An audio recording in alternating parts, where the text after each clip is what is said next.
తిరుపతి జిల్లా వెంకటగిరిలో ప్రభుత్వ హ్యాండ్లూమ్ కార్యక్రమం సందర్భంగా ప్రోటోకాల్ వివాదం చర్చనీయాంశమైంది. కేంద్ర రాష్ట్ర ప్రభుత్వాల సహకారంతో Maheshwari handloom weavers cooperative silks నూల్ డిపోను ఎమ్మెల్యే కురుగుండ్ల రామకృష్ణ ప్రారంభించారు.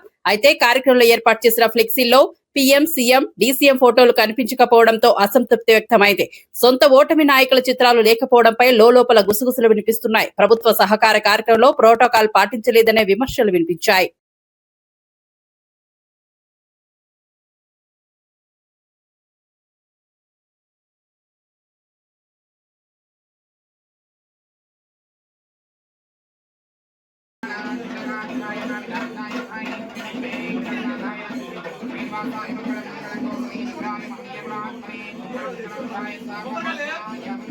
టౌన్లో మొత్తం కూడా లేవర్స్ కొంచెం కష్టాలు చూసాం. ఎందుకంటే ఆ కుటుంబంలో ఎంతమంది ఉంటే అంతమంది కష్టపడాలి. భార్య, భర్త, బిడ్డలు అందరూ ఆ కన్నీరు చుట్టే కానించి అన్ని రకాల కష్టపడితే కానీ వాళ్ళకి ఒక 20,000 రూపాయలు నెలకు రాదు. అందుకని అసెంబ్లీలో కూడా చెప్పాం, ప్రస్తావించాం, లెటర్ కూడా ఇచ్చాను.